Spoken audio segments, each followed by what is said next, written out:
Luc, chapitre 12. Pendant ce temps, les gens s'étaient rassemblés par milliers, au point de s'écraser les uns les autres. Jésus se mit à dire à ses disciples, « Avant tout, méfiez-vous du levain des pharisiens, qui est l'hypocrisie.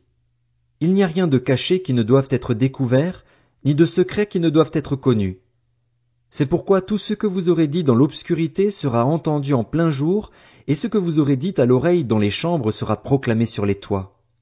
Je vous le dis, à vous qui êtes mes amis, ne redoutez pas ceux qui tuent le corps et qui, après cela, ne peuvent rien faire de plus. Je vais vous montrer qui vous devez redouter. Redoutez celui qui, après avoir tué, a le pouvoir de jeter en enfer. Oui, je vous le dis, c'est lui que vous devez redouter. Ne vend-on pas 5 moineaux pour 2 petites pièces? Cependant, aucun d'eux n'est oublié devant Dieu. Même vos cheveux sont tous comptés. N'ayez donc pas peur. Vous valez plus que beaucoup de moineaux. Je vous le dis, toute personne qui se déclarera pour moi devant les hommes, le Fils de l'homme se déclarera aussi pour elle devant les anges de Dieu. Mais celui qui m'aura renié devant les hommes sera renié devant les anges de Dieu. Toute personne qui dira une parole contre le Fils de l'homme, cela lui sera pardonné. Mais celui qui aura blasphémé contre le Saint-Esprit, le pardon ne lui sera pas accordé.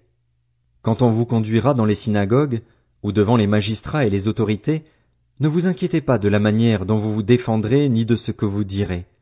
En effet, le Saint-Esprit vous enseignera au moment même ce qu'il faudra dire. Du milieu de la foule, quelqu'un dit à Jésus, « Maître, dis à mon frère de partager notre héritage avec moi. » Jésus lui répondit, « Qui m'a établi pour être votre juge ou pour faire vos partages? » Puis il leur dit, « Gardez-vous avec soin de toute soif de posséder, car la vie d'un homme ne dépend pas de ses biens, même s'il est dans l'abondance. » Il leur dit cette parabole. Les terres d'un homme riche avaient beaucoup rapporté.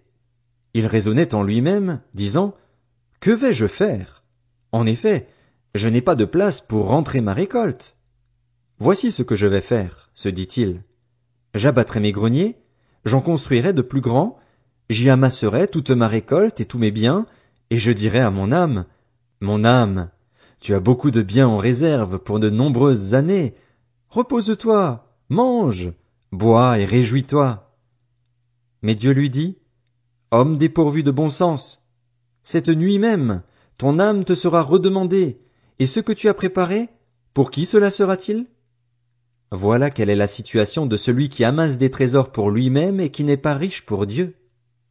Jésus dit ensuite à ses disciples, « C'est pourquoi je vous le dis, ne vous inquiétez pas pour votre vie de ce que vous mangerez, ni pour votre corps de ce dont vous serez habillés. La vie est plus que la nourriture et le corps plus que le vêtement. Observez les corbeaux. Ils ne sèment pas et ne moissonnent pas.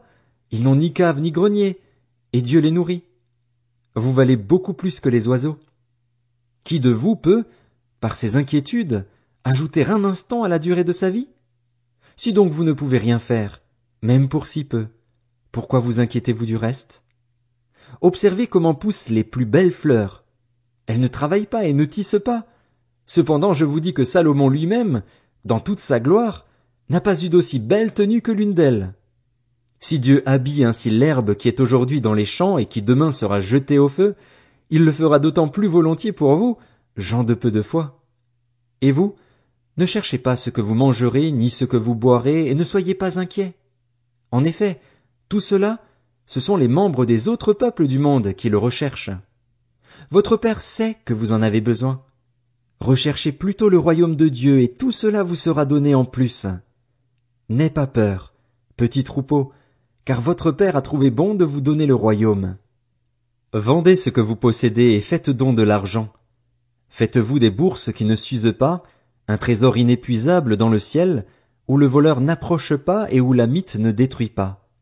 En effet, là où est votre trésor, là aussi sera votre cœur. Mettez une ceinture à votre taille et tenez vos lampes allumées. Soyez comme des hommes qui attendent que leur maître revienne des noces, afin de lui ouvrir dès qu'il arrivera et frappera. Heureux ces serviteurs que le maître, à son arrivée, trouvera éveillés. Je vous le dis en vérité, il mettra sa ceinture, les fera prendre place à table et s'approchera pour les servir. Qu'il arrive au milieu ou vers la fin de la nuit, Heureux sont ses serviteurs, s'il les trouve éveillés. Vous le savez bien, si le maître de la maison connaissait l'heure à laquelle le voleur doit venir, il resterait éveillé et ne laisserait pas percer les murs de sa maison. Vous donc aussi, tenez-vous prêts, car le Fils de l'homme viendra à l'heure où vous n'y penserez pas. Pierre lui dit, Seigneur, est-ce à nous que tu adresses cette parabole, ou bien à tout le monde? Le Seigneur dit, Quel est donc l'intendant fidèle et prudent que le maître établira responsable de ses employés pour leur donner la nourriture au moment voulu? Heureux le serviteur que son maître, à son arrivée, trouvera occupé à son travail. Je vous le dis en vérité, il l'établira responsable de tous ses biens. Mais si ce serviteur se dit en lui-même, Mon maître tarde à venir, s'il se met à battre les autres serviteurs et servantes, à manger, à boire et à s'enivrer, alors le maître de ce serviteur viendra le jour où il ne s'y attend pas et à l'heure qu'il ne connaît pas. Il le punira sévèrement et lui fera partager le sort des infidèles. Le serviteur qui a connu la volonté de son maître mais qui n'a rien préparé ni fait pour s'y conformer sera battu d'un grand nombre de coups. En revanche, celui qui ne l'a pas connu et qui a fait des choses dignes de punition sera battu de peu de coups. On demandera beaucoup à qui l'on a beaucoup donné, et l'on exigera davantage de celui à qui l'on a beaucoup confié. Je suis venu jeter un feu sur la terre. Combien je voudrais qu'il soit déjà allumé? Il y a un baptême dont je dois être baptisé, et quelle angoisse pour moi jusqu'à ce qu'il soit accompli. Pensez-vous que je sois venu apporter la paix sur la terre? Non, vous dis-je, mais la division. En effet, désormais, s'il y a 5 personnes dans une famille, elles seront divisées, 3 contre 2 et 2 contre 3, le père contre le fils et le fils contre le père, la mère contre la fille et la fille contre la mère, la belle-mère contre la belle-fille et la belle-fille contre la belle-mère. Il dit encore aux foules, Quand vous voyez un nuage se lever à l'ouest, vous dites aussitôt, La pluie vient, et c'est ce qui se passe. Quand vous voyez souffler le vent du sud, vous dites, Il fera chaud, et c'est ce qui arrive. Hypocrite, vous savez reconnaître l'aspect de la terre et du ciel. Comment se fait-il que vous ne reconnaissiez pas ce temps-ci? Et pourquoi ne discernez-vous pas par vous-même ce qui est juste? Lorsque tu vas avec ton adversaire devant le magistrat, tâche en chemin de t'arranger avec lui, de peur qu'il ne te traîne devant le juge, que le juge ne te livre à l'officier de justice et que celui-ci ne te mette en prison.